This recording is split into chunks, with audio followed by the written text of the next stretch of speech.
I saw this yesterday. It's interesting. This time of year, you get a lot of NFL chatter just because the combine's going on. And it's not, I don't really care about the combine. It's not about guys in spandex working out or throwing or not throwing.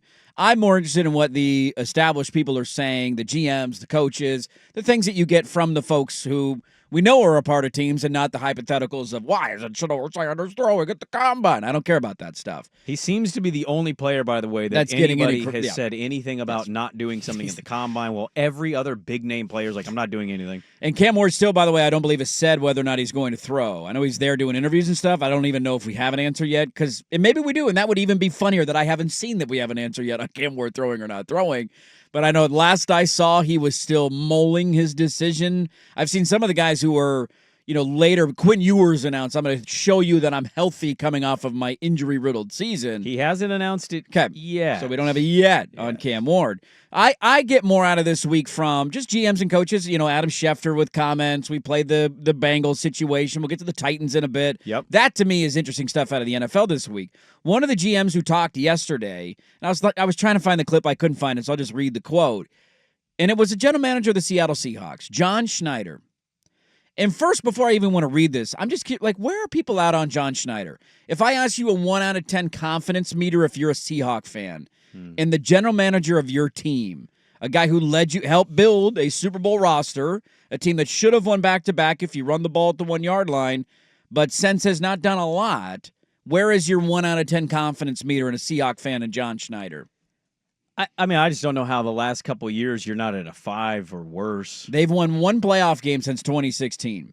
And it was the year that Carson Wentz got hurt and they played Josh McCown in Philadelphia and won 17-9. Well, and you and I both remember the noise because the heyday of the Legion of Boom. Yes. That was a fan base that I think thought, well, we're here to stay for good. We're going nowhere. We're going to dominate the NFL. And, since losing that Super Bowl, one playoff win, he hasn't, to miss as many times as they have with the offensive line stuff. And look, Geno's been good.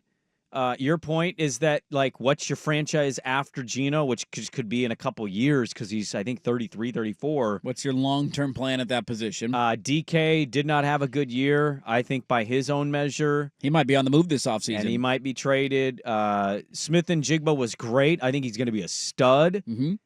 But the Jamal Adams trade, and I think it has to be at a 5. I think I would agree with you there. To your point on where they went as a fan base, it's funny, I saw this yesterday. So the quote, he had a comments on 710 a couple of weeks ago up in Seattle, where he was asked about the offensive line, how do you fix it? And he was like, well, we can't just throw a bunch of money at it. And everybody's like, okay, so we're just going to trust you to draft again?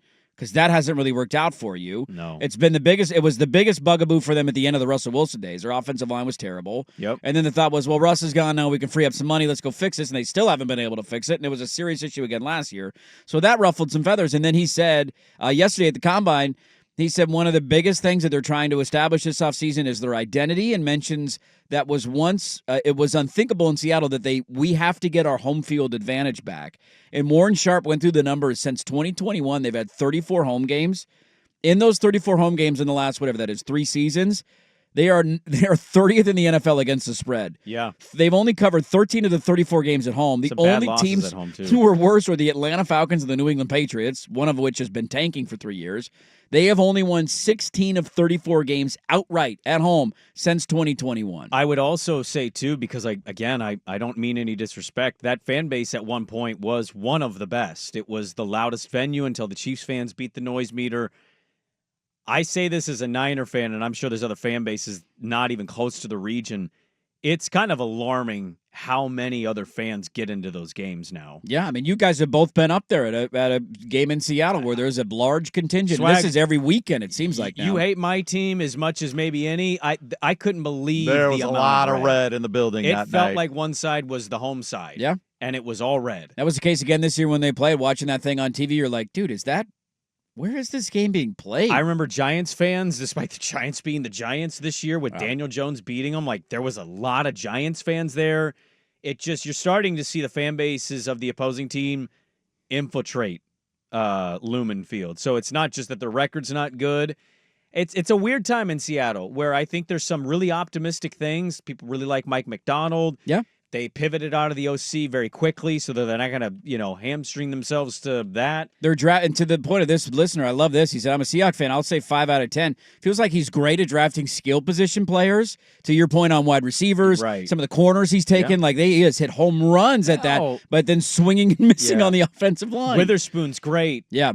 The Reek Woolen stuff, it wore off pretty quick this year after having a good rookie season. So, yeah, I think that listener is overall, that's kind of my point, is there's some guys that you go, man, that's really good. But you can't win in the NFL without an offensive line. You can't. You can't. Ken Walker's a good player. Can't stay healthy. Can't stay healthy. A lot of Charbonneau there.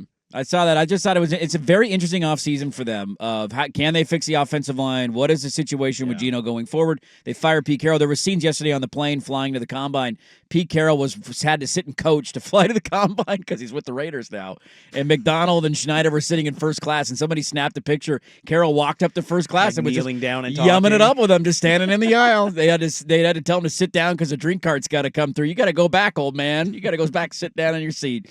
So a big offseason for Seattle. We'll see what they end up doing. I was just curious where the confidence was. Feels massive for John them Schneider this year. Feels like a massive, massive year to decide quarterback, GM, can you fix your offensive line? Yeah. A lot of looming questions for them. Crunch Time brought to you by Crunch Fitness.